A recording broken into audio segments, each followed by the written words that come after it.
आप सभी को नमस्कार। सबसे पहले हम इस वीडियो को देखते हैं और वीडियो को देखने के बाद फिर हम बात करते हैं। आइए वीडियो को देखते हैं।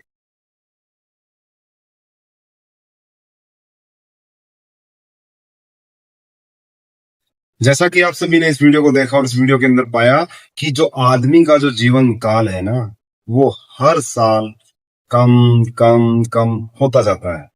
लेकिन इंसान का जो अहंकार है वो हर साल बढ़ता रहता है, बढ़ता रहता है और बढ़ता रहता है। वो घटने का नाम ही नहीं लेता।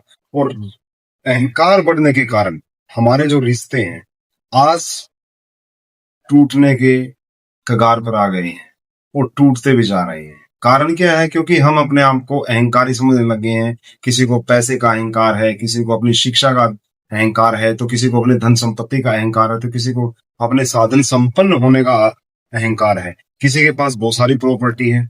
अब ऐसा तो दुनिया के अंदर बहुत सारे हैं कि दो भाई हैं, चार भाई हैं, छह भाई हैं, तो सबके पास बराबर थोड़े रहेगा सब कुछ? नहीं रहेगा।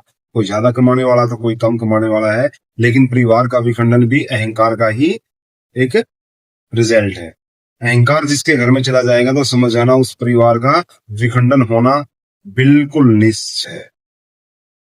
और ऐसे दौर में जिस प्रकार ये बर्फ दिखाई गई है, कुछ कुछ पल पल में ये पिघलने लग रही है। और ये जो बर्फ पिघलने लग रही है, ये जो मूर्तियों के हिसाब से दिखाई गई है, इसका मतलब यही है कि इंसान का भी शरीर ऐसे ही प्रति वर्ष घटता रहता है। और हमें अहंकार के चक्कर में ऐसे लगता है हम तो बहुत ताकतवर हैं। और बहुत सारे योद्धा भी हुए हैं जो शक्तिशाली थे और बाद में उनका भी अंत आया।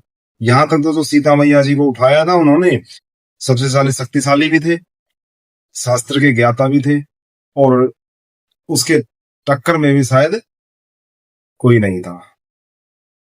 तो कहने का मेरा मतलब वही है कि अहंकार में डूबकर रावण ने अपना जीवन को अंधकार बना लिया, पूरे कुल का नाश कर लिया। तो फिर उसका कुछ नहीं बचा और हमारे पास तो कुछ भी नहीं है। हमारे पास तो रिश्ते हैं और ये भी खराब हो जाएंगे, ये भी खत्म हो जाएंगे, तो फिर हमारा फायदा ही क्या है जीवन जीने का?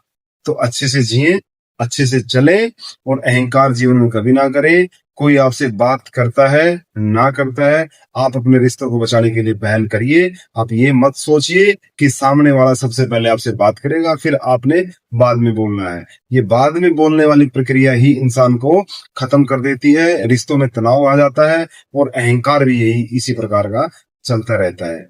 अहंकार को त्यागिए और अपने जमीर को जिंदा रखिए, और रिश्ते फिर देखिए आपके कितने मधुर होते हैं और कितने अच्छे चलते हैं। तो आज का मेरा यही संदेश था कि परिवार के साथ जुड़कर रहिए, अपने कुल के साथ जुड़ के रहिए, अपनी सोसाइटी के साथ जुड़ के रहिए, और अपने राज्य के साथ में और अपने देश के साथ में जुड़ के रहिए। और देश के साथ बाद में फिर हमारा पूरा विश्व बन जाता है। और प्राणी, जितने भी प्राणी हैं इस पृथ्वी के ऊपर, हमें सबसे प्रेम करना चाहिए, किसी से द्वेष नहीं करना चाहिए, और लाइफ के अंदर कभी भी अहंकार नहीं करना चाहिए। आज का मेरा यही एक प्यारा संदेश था जो आशा करता हूं कि सबको पसंद आएगा। आज के लिए धन्यवाद। जय हिंद साथियों।